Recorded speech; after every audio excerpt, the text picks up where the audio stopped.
supporting a warm, ice-free coastline with resources to sustain a lot more life. Though experts have, of course, debunked its imaginative suggestions and downplayed its significance ever since.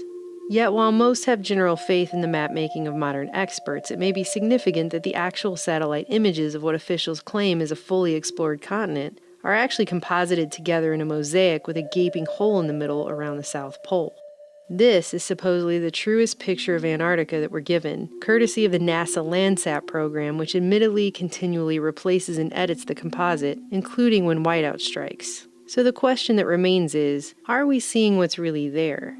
These satellite images are often stunning and give us a photorealistic picture of our planet, but like a video game with convincing graphics, satellite images are still only a representation of what's really there. They have flaws, and like all maps, the images simply aren't the actual territory.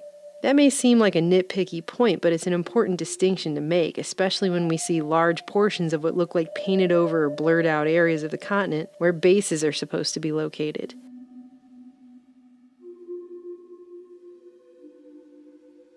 Considering even super secretive Area 51 shows up pretty clear on Google Earth, you have to ask yourself, what's really in Antarctica that in 2017 we still supposedly don't have sophisticated enough technology for the general public to see it?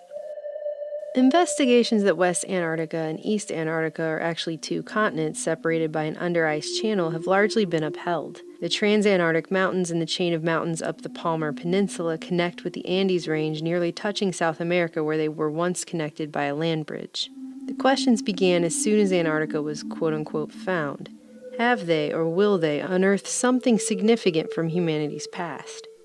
Despite being told the entire continent is basically an icy, barren wasteland where hardly anything could survive or thrive, with no native human population other than visiting scientists. Freezing wastes without people, without life, without vegetation. Nature's most formidable challenge to man. Earlier reports show this is simply not the case. All the way back in 1893, Captain Larson reported discovering petrified wood and worms on Seymour Island, as well as a captivating area with dozens of clay balls placed on top of what looked like pillars, which had the appearance of having been made by the hand of man. But these were later dismissed as basalt that happened to collapse into the appearance of carefully sculpted clay balls on top of pillars. Between 1928 and 1930, then Commander Richard Byrd completed the first of 5 major modern expeditions to explore the Antarctic, and right away his team were captivated by evidence that there had once been a warmer climate while they were surveying vast tracts of otherwise icy land at the bottom of the earth. This expedition, which cost $400,000, was financed by Edsel Ford and John D. Rockefeller Jr., among others. A 1930 article on Byrd's first mission noted, quote, "They expect in time to solve what is perhaps the world's greatest mystery, the existence of extensive vegetation of the vast uplands near the South Pole thousands of years ago, noting sufficient geological evidence to prove that at one time Antarctica was once warm enough to support at least a rich vegetable life." In 1947, the U.S. Navy claimed they found a place they named the Bunger Oasis, though it may have been explored earlier.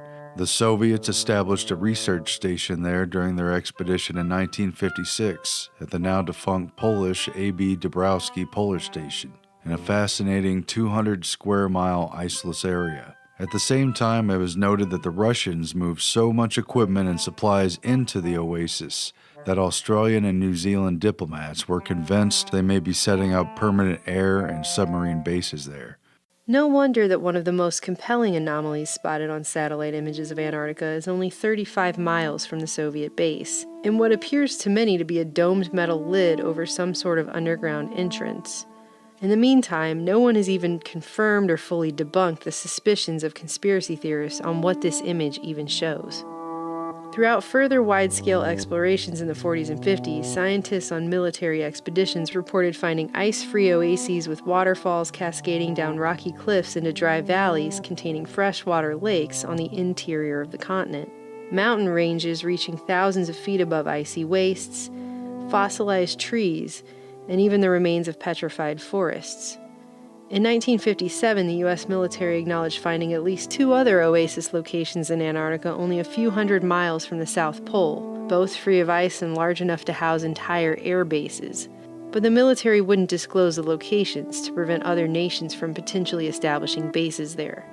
These oases reportedly have a radically different climate from the rest of the continent, places free of ice and snow where the soil can reach temperatures of 77 degrees Fahrenheit at midday, and warm winds blow over freshwater lakes where strange specimens grow. While transversing the interior, a seismologist gave his account in 1958 of coming across a fresh lake 100 yards across with pinkish flowers growing in the bottom of it, which he could not identify. Experts have concluded these areas could sustain year-round human settlements, yet these highly contrasted landscapes are often difficult to spot when browsing through satellite imagery for whatever reason.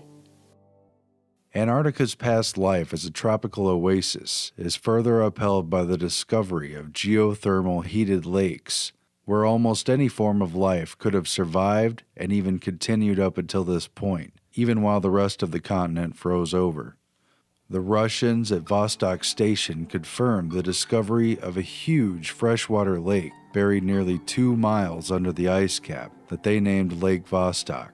It has attracted a great deal of attention ever since they've successfully drilled through the ice cap and collected active biological samples of living bacteria from a liquid lake that has otherwise been an isolated ecosystem for what scientists claim is as much as 15 million years. Located at the so-called South Pole of Cold, Lake Vostok is nearly as big as Lake Ontario, and at 6,000 square miles in surface area, 160 miles in length, and 30 miles of width, it measures to an astounding depth of more than 2,600 feet at some points. Its scientists claim they've found more than 3,500 life forms, as well as rich fossil evidence from a time that they've up until now known nothing about. Even more curious, however, was the confirmed discovery of a huge magnetic anomaly on the east coast of this underground lake that spans a vast 65 by 47 miles. Mainstream scientists hypothesized that a thinning of the Earth's crust at that location caused the anomaly, while others suggested a meteorite hit there, while still others suggest that the dimensions of such a significant magnetic anomaly could signify a lost city on the shores of the underground lake. With so much secrecy shrouding Antarctica, do you think the public would be told if something were found there? Interestingly, it parallels the plot to the film 2001: A Space Odyssey. Scientists on the moon unearth a vast tychomagnetic anomaly that proves to be a monolithic signal device from an unseen extraterrestrial race. Hundreds of these subglacial lakes are known to exist, and most remain still unexplored. However, when scientists drilled into the ice cap of a much shallower and smaller subglacial lake known as Lake Willans, they found living jellyfish, crustaceans, and even 8-inch translucent pink fish, and what they said was an old ecosystem eroding from the ice hovering above the lake. These finds and more continue to fuel speculation, as they have over the past century, that Antarctica is holding on to secret links to mankind's past, and possibly the remnants of ancient civilizations which could have resided there in warmer times. Despite the appearance of being completely peaceful and solely dedicated to international cooperative scientific research, and despite the public being repeatedly told for decades that Antarctica officially holds, quote, no military value, the massive continent and its surrounding islands in the polar region are of great strategic significance. The place doesn't just lay idle and ownerless. And this surrounds perhaps the biggest secret of Antarctica, an open and rather obvious one. The 1959 Antarctic Treaty, signed by a dozen nations that include the U.S., Argentina, Australia, Chile, New Zealand, Norway, Russia, France, and the United Kingdom, put in place the appearance of a harmonious international atmosphere where Cold War hostilities are rejected and peace is permanent. But in reality, major military forces remain embedded there, outwardly serving as the custodians of man's activities on the continent. And it remains true with now 53 signatories. Significantly, the 1959 treaty immediately followed the 1957-1958 International Geophysical Year, which organized dozens of nations to participate in the Antarctic and other parts of the globe to establish permanent scientific bases and conduct unprecedented exploration and experimentation. The recommendation to make 5758 an IGY event was initiated by astrophysicist Dr. James Van Allen, who was working with the Navy to test his developing theories about the geomagnetic forces that surround the planet, including the intense bands of harmful radiation that bear Van Allen's name.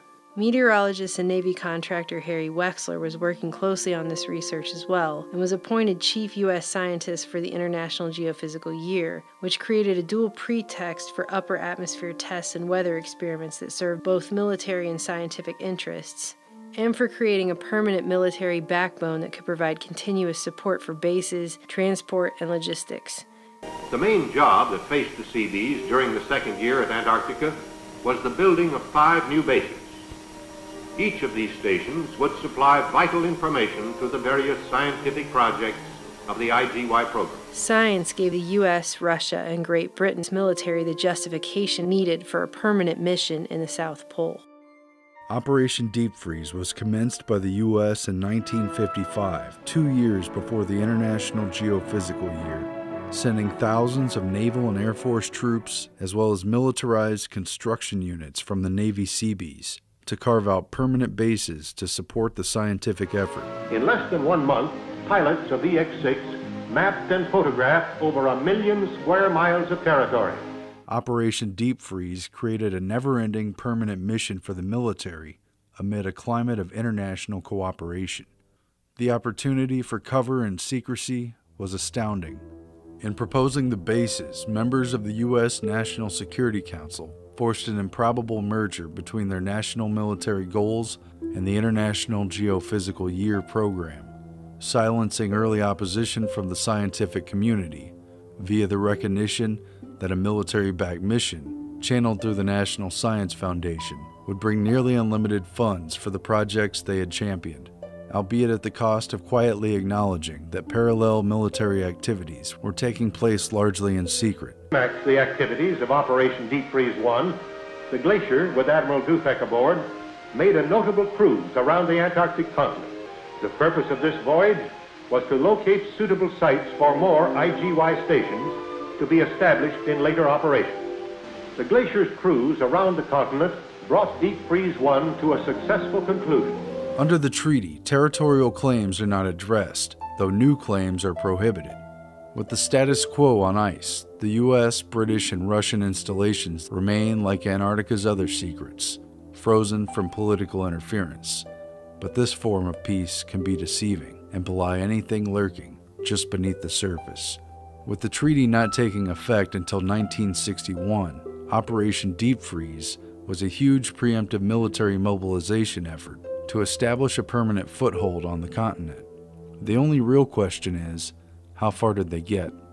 There have been many rumors about underground bases on Antarctica, but by their very virtue they are difficult to confirm, and as a result, legends, rumors, and imaginations run wild. And yet, there is solid evidence to support the idea that a significant military-industrial complex is indeed embedded underneath Antarctica's icy facade.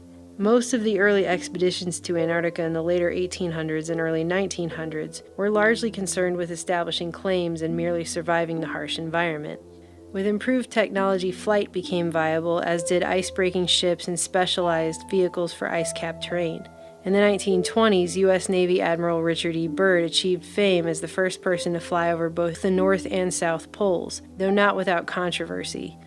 Byrd's first of 5 expeditions to Antarctica from 1928 to 1929 was privately sponsored by backers including the Rockefellers and Fords, seeking uranium, coal, and shale deposits, gold, copper, and other exploitable minerals, as well as locations to establish base camps.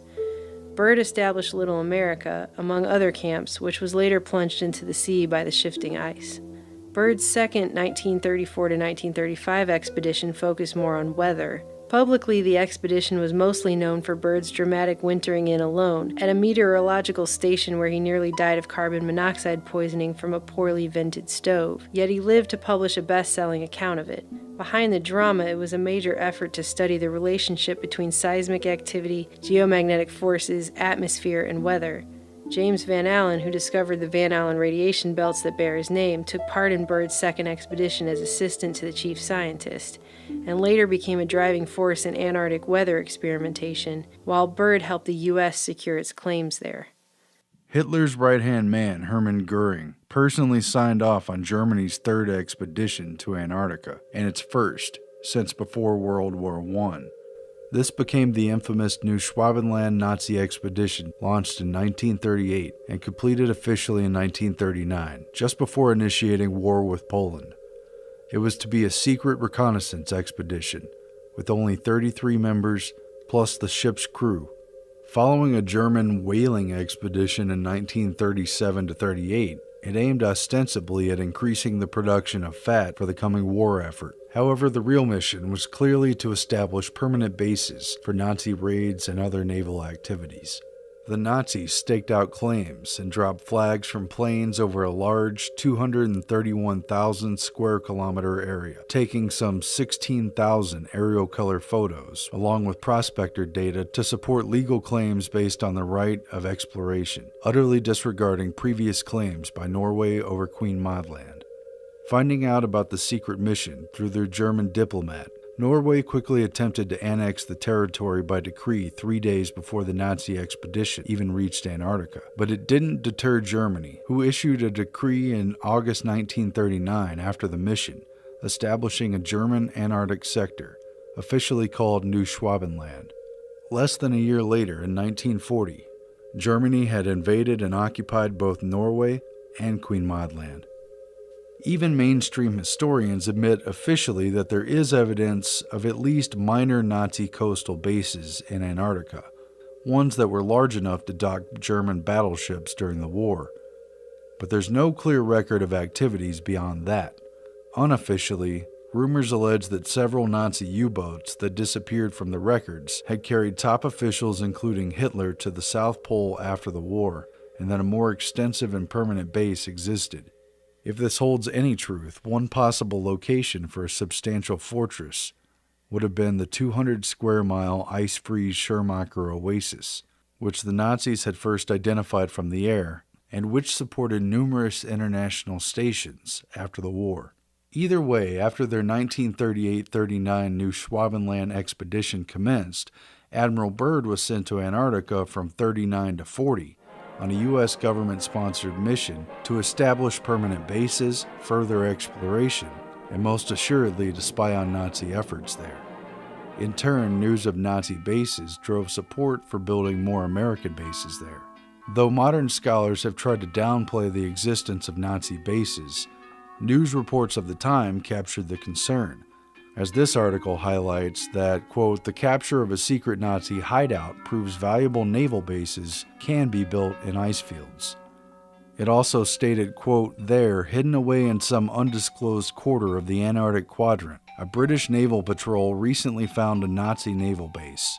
True, it was only of small dimensions, yet it was sufficiently enough equipped to have repaired even the Graf Spee, referring to the notorious Nazi commercial raider that was attacking British commerce ships. A 1942 article asked U.S. naval bases in the Antarctic and began discussing, quote, the possibility of using the Antarctic continent as one of the jumping-off places for the great naval offensive that would wipe Japan's rising sun flag off the face of the southern seas. And it discussed how it would become a pivot from which we could guard and control both the South Atlantic and the South Pacific. Clearly, Antarctica had become an important military position.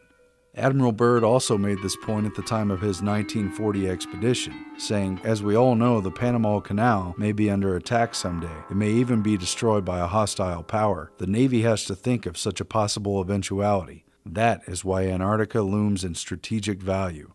The British formalized its efforts to surveil and counter Nazi presence in the Antarctic during World War II under Operation Tabarin, where they sought to establish major Antarctic bases. The name Tabarin references a famous charlatan and street performer from the 17th century who used trickery and guile to hawk snake oil cures and put on provocative acts.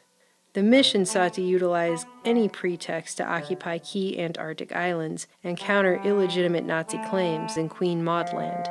The British saw it as a power play to stave off Axis domination of the southernmost routes, especially between South America's tip and the Upper Peninsula. Britain reported not only Nazi bases there, but vexing Japanese whaling expeditions as well, and a definitive move was needed to outmaneuver Nazi-friendly Argentina, who held the de facto claim to influence over the region. The British occupied several key positions, including Deception Island, a tiny donut-shaped piece of land known for having the only ideal sheltered anchorage in Antarctica, but also host to an active volcano under its calm waters, as well as Hope Bay, an ice-free coast on the tip of Palmer Peninsula, as well as the more northern Falkland Islands, which it had first claimed in 1908. In short, this is closely related to why Britain felt strongly enough about the place to fight a war with Argentina for the Falkland Islands in the 1980s, long after Britain's empire had supposedly faded. These strongholds and others were necessary to defend the important passage routes between the South Atlantic and Pacific Oceans, vital to the commercial and military affairs of both Britain and America, as well as to contend for supremacy in Antarctica. In World War II, the British fired upon the Germans' notorious Graf Spee pocket battleship in 1939 during the Battle of River Plate. A previous report indicated that British believed the Graf Spee was docking at a covert base in Antarctica and raided its commercial vessels. Though it wasn't heavily damaged, the Graf Spee was forced to scuttle to Uruguay and abandon crew after its critical fuel cleaning system was destroyed. Captain Langsdorff committed suicide, and dozens of people died. The quiet battle for control of the southern oceans had now cost blood. Under Tabarin, Britain tore down Argentinian flags and destroyed whaling stations that could supposedly be used by the Nazis and set up their own bases and stations to replace them. In the post-war era, Britain made fresh claims over the South Shetland Islands, the South Georgia Islands, and the Falkland Islands, even after the 1959 treaty. More secretly, the British built a significant base, known as Modheim Base, on the mainland of eastern Antarctica and in the general vicinity of the Nazis' new Schwabenland base in Queed-Maudland. An advanced base was also built in the ice-free portions of the mountains near the pyramid Nunatak, but it remains little known and obscure even on modern satellite images, utilizing underground tunnels to connect tiny research huts and a sophisticated system to protect the base from snow and ice damage over time. In fact, it is very hard to find any mentions or any information at all about the Modheim bases in newspapers after the mid-1950s. It was with the assertion of British power on the southern continent that U.S. Admiral Richard E. Byrd launched Operation High Jump, and with the wartime conclusion of Operation Tabarin, British interest in the Antarctic essentially rolled over into Allied interest with the U.S., almost seamlessly continuing during the U.S.-led military invasion to conquer Antarctica. It was completely unprecedented. Admiral Richard Byrd and Rear Admiral Richard Cruzen led some 4,700 men and brought 13 Navy vessels, an icebreaker ship, an aircraft carrier, battleships, a state-of-the-art submarine, and a fleet of planes and helicopters developed for the extreme cold to surround the continent and establish new bases. This largest ever polar deployment served as an exercise for cold weather warfare to oppose communist aggression and came with the talking points of protecting against an enemy operating from the poles and able to mobilize very quickly. Thus, the U.S. intended to establish a permanent presence there. At the mission's conclusion, Byrd told reporters embedded with him, quote, "The almost terrifying rate of speed at which our world is shrinking is the great object lesson. We can no longer believe that distance guarantees us safety, that oceans and poles will be our ever-protecting no man's land. If he could succeed in taking 4,000 young Americans into the cold and unknown Antarctic, that others could do the same as well." But Admiral Byrd was forced to retreat from the mission after only a few months. Newspaper accounts blamed the ice and the freezing up of the waterways, the same excuse mentioned ahead of time in papers before the expedition departed. Some have claimed that Byrd met a superior force that even possessed UFO aircraft that drove Byrd out of Antarctica.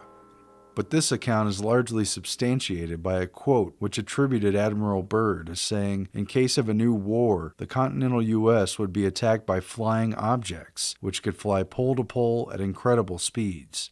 However, retrieval of the article this quote was said to appear in dated March 5, 1947, and written by Lee Van Atta, an International News Service correspondent who accompanied the expedition, carried a different account, with a few similarities from which grains of truth were plucked. It read, quote, Rear Admiral Richard E. Byrd warned that the U.S. must guard against any future invasion by hostile aircraft from across the polar regions of the Earth, which bears a resemblance yet a different meaning from the phrase flying objects which could fly pole to pole. The Admiral declared it is no scare phrase but a bitter reality to state that conflict, should it ever come again, will lash out at our nation over one or both poles. Byrd's warning was couched in the post-war narrative of a Soviet threat, which Byrd used after the war to justify cold weather Cold War training near both poles, which Byrd initially oversaw. Lesser known is the fact that the U.S. followed up the very next year in 1947-48 with Operation Windmill, which continued survey operations and even more significantly furthered the study of electromagnetic effects on weather at the South Pole, though the mission was also aborted early.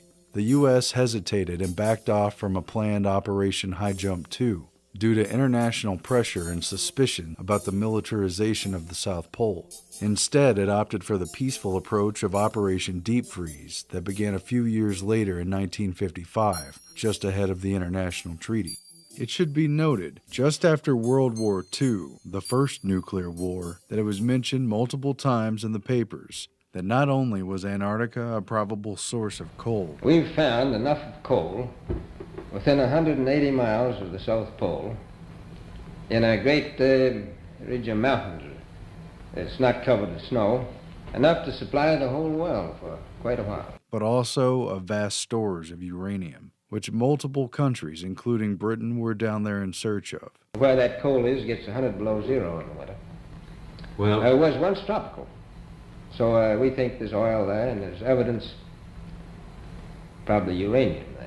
The year after World War II ended, at the same time papers were quietly announcing in tiny articles buried in their back pages that Antarctica might be hiding large stores of uranium under its ice. A law and diplomacy professor at Tufts College was warning that the new free areas of the world, like Antarctica would become under the 1959 treaty only a dozen years later, should be placed under the control of the United Nations, quote, thereby establishing the first tiny toehold of world government in practice. Professor Leo Gross went on to say that the suspected presence of uranium in Antarctica necessitates the UN to act right away to, quote, start a pool of world government into which the nations could one day jump themselves, as many believe they will have to do before lasting world order can be established. is it any secret? Is there uranium there? That would be the only thing that would be practical to actually go after, I suppose. Everything else would be economically unfeasible, wouldn't it? Well, as we recklessly expend our resources, the time will come, and we'll have to go after that stuff down there. Well, you know, I avoided what you said about uranium. I'm not sure about that. I don't want to have the world fighting over the Antarctic. And is there a competition among other nations to try to get information about Antarctica and possibly to secure some of these resources? Well, yes. There are now 7 nations very much interested. During the construction of these major installations, tunnels were dug between buildings, tunnels were dug for supplies and utility units and for specialized equipment. Underground entrances and bases were expanded and reinforced to protect against the harsh weather. Were there secret underground military facilities constructed during or after this time? Were there any banned weapons tests or military activities and installations that went fully operational before the Antarctic Treaty set in? The answers are mostly silent, like the vast icy wastelands that have intrigued so many searchers. Below the surface of a giant ice cap, a city is buried. Some very interesting disclosures were declassified about U.S. military installations in Greenland, which took place in the 1960s with the cooperation of Denmark and NATO. This is the story of Camp Century, the city under ice. While feeding European allies and the American people a highly publicized cover story about the triumphs over nature and building an underground city for research under the ice at Greenland's Camp Century, The basic concept was simple.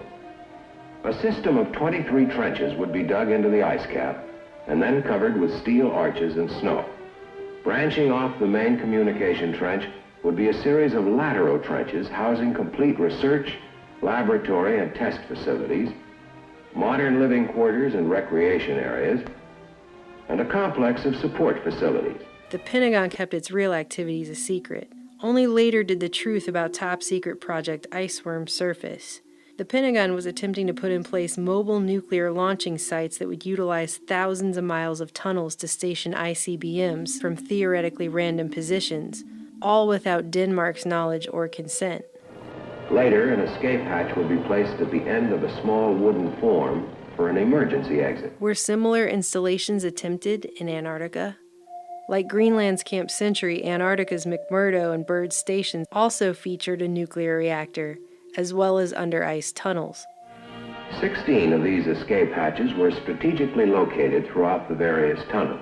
The inconvenient fact is that the U.S. lied to its international allies about nuclear weapon sites in Greenland, so it's fair game to question whether they did the same in the seemingly peaceful and cooperative atmosphere of frigid ice and penguin research. The same questions apply to Admiral Byrd's equally publicized Operation Icebox, a tentative plan to partner with private corporations and bury food surplus in Antarctica. Perhaps it was just another cover for building an extensive underground tunnel system. It was talked about in interviews and papers from the time, but seemingly never materialized. This diagram shows how they can effortlessly dig a continuous trench, then place shipping containers and rebury for long-term storage. The article advertised, quote, "We plan to bury a cache of 100 loaves of bread every year over the next 100 years. We won't be here to finish the experiment, but our great-grandchildren will. We could create a permanent icebox for our food surpluses in the Antarctic, save on storage, and contribute a great act of international goodwill." Again, Greenland may be a blueprint for what was attempted in Antarctica. It should also be noted that the 1961 Atomic Energy Commission had completed an extensive labyrinth of underground tunnels in the Nevada desert for the purposes of underground nuclear testing. The agency told the AP at the time, quote, "The tunnels are being constructed for any use deemed necessary if and when the administration decides to resume nuclear testing." During Operation High Jump, an Arctic submarine laboratory was dispatched to Antarctica from a California naval base where it tested under-ice operations with great success. This was a pivotal moment for underwater and polar warfare. Prior to launch, Admiral Byrd contacted Dr. Waldo Lyon, the top naval warfare submarine guy at their San Diego base, to ask him if there was any research he wanted to do in conjunction with the expedition. Lyon asked to test a new submarine in the ice-filled waters, and so they did.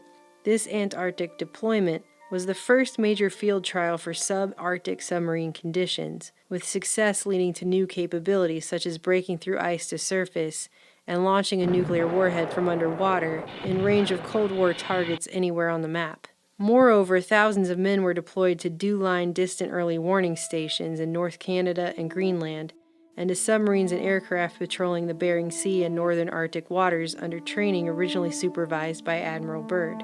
No further military tests were ever admitted in Antarctica, despite a massive militarization on the ice. And what came of the breakthroughs in ice core drilling, ice melting cryobots, deep-sea sea lab experiments designed for Arctic waters, and the 500-meter depths of its continental shelf? All of this must have made Antarctica's frozen abyss more accessible. Yet has anything significant been found? Have any bases been constructed there using tunnel boring systems, utilizing natural caves or geothermal hotspots? It's a big continent, so it's a very intriguing and perhaps plausible maybe. Again, Greenland may be a blueprint for what was attempted in Antarctica. Another little-known and underexplained role in Antarctica is that of NASA engineers, who sent units to train for conditions that might be found in space. Numerous press reports in the 50s and 60s made the point of comparing Antarctica's conditions to that of the Moon and Mars, cold, unforgiving, and remote. High-ranking officials, including Wernher von Braun, conducted special training missions there, including one to prepare for tunneled underground bases on the Moon, like the ones in Antarctica. Other NASA reports have remarked on the similar mountainous terrain, But did these training missions for space travel also double as an opportunity to upgrade and expand military bases under peaceful pretext in the region? Did NASA take advantage of the reclusive area as a secret launching base? How many rockets were being test-fired here? And what was their real purpose? And in early fall 1963, there were claims made that a nuclear bomb was detonated on the Antarctic continent. But as it did not register fallout, it was believed to have been set off either in the upper atmosphere where previous tests had been conducted or underneath the ice sheet. But the news was smothered. Despite the fact that this August 1963 blast, or test, was detected 2 days before the U.S. and Russia signed the Nuclear Test Ban Treaty, the White House ordered the detection of the explosion to be kept quiet until after the Senate voted on ratifying the grand sweeping treaty. The DoD originally denied that any explosion took place, and even tried to pass it off as a natural phenomenon before later conceding that it had in fact happened. The U.S. quietly pointed fingers at the Soviet Union, and months before his assassination, JFK decided to call for inspections of Russian bases in Antarctica under the terms of the 1959 treaty. Though the U.S. military initially denied reports of a nuclear weapon being detected, the Navy quietly admitted that this was the case, immediately the day after Kennedy's assassination. We found it mentioned on page 12A, following page after page of detailed and emotional JFK assassination coverage. After that, the issue seemed to disappear from public view. Did the Russians, the United States, or a joint scientific venture between multiple countries set off a nuke in the upper atmosphere of the poles in order to create an artificial EMP or aurora effect? If they did, it may have been allowed under the Antarctic Treaty, if and only if it was purely for science, and all member states agreed. If so, whatever they found or tested has been kept entirely under wraps. The absolute biggest secret of all in Antarctica is the electromagnetic energy that surrounds and saturates life on planet Earth. How, precisely, does the magnetic energy from the poles create and modify weather? Why are the poles frozen? Why a huge landmass at one pole and an open ring of ocean at the other? Could the poles shift suddenly, rapidly changing climate and destroying existing life? Could science engineer the artificial melting of the poles in order to extrapolate the riches and resources buried underneath? Scientists, Antarctic explorers, and military figures alike have discussed how weather is made and controlled at the South Pole. Along with the accumulation of 90% of the world's ice and 60% of its freshwater reserves, which also controls oxygen content in the atmosphere. And Byrd, among others, has hinted at controlling the weather, something the Navy has always had a deep interest in. They established Camp Sky High, the first upper atmosphere VLF summer station on Antarctica at the base of the Antarctic Peninsula. It carried miles of wires spread out over the ice and sought to stimulate artificial auroral effects that would reciprocate with its conjugate radio site in Quebec, Canada. Resembling a gigantic peeled orange, this Rowan dome was assembled from prefabricated curved sections. Inside, it contained special equipment used for recording weather conditions. Another building, unusual in its dimensions, was the Aurora Airglow Tower. Skull and Bones journalist and op-ed extraordinaire William F. Buckley visited the South Pole and remarked on its use for weather control, interacting with scientists studying hydrodynamics of the Earth's core, as well as geomagnetic effects on weather. Harry Wexler, the chief U.S. scientist who was experimenting with weather control, was put in charge of the International Geophysical Year in 1958.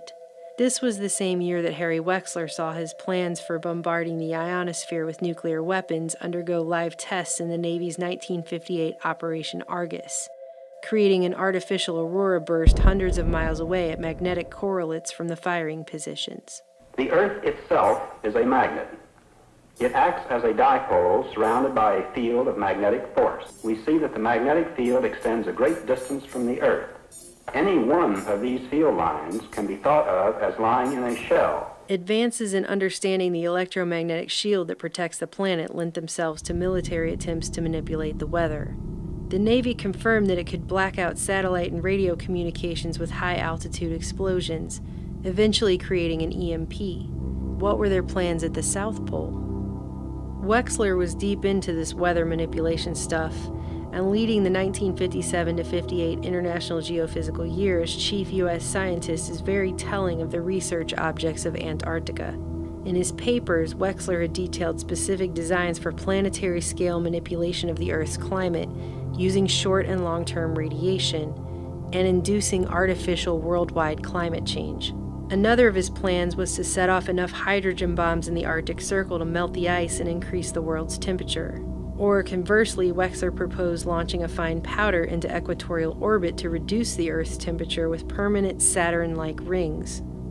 He also formulated a detailed plan for bombarding the atmosphere with chlorine or bromine and punching a hole in the stratospheric ozone layer, proven to work in military tests, only to oppose the same plan later.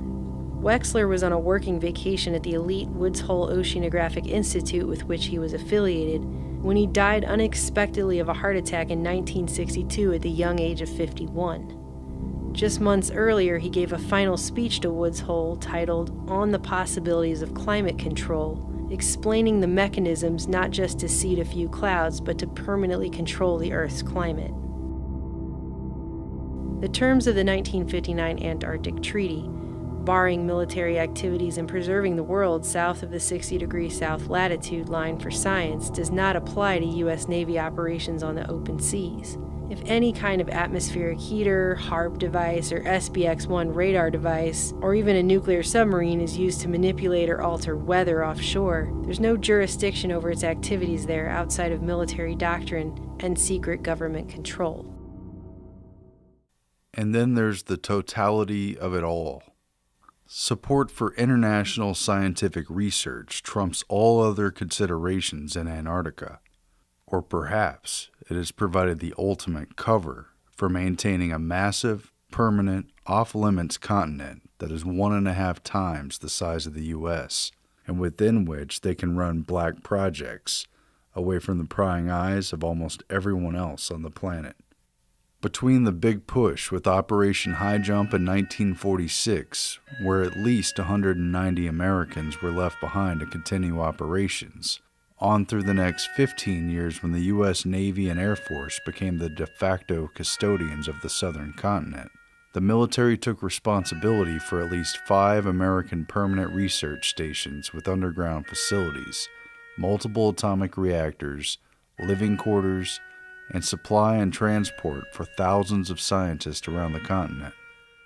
Great Britain had multiple expeditions to Antarctica during the late 1800s, the early 1900s, in World War I, and with classified operations during World War II, after which they never left, and their actions on the continent during that time are even less publicized.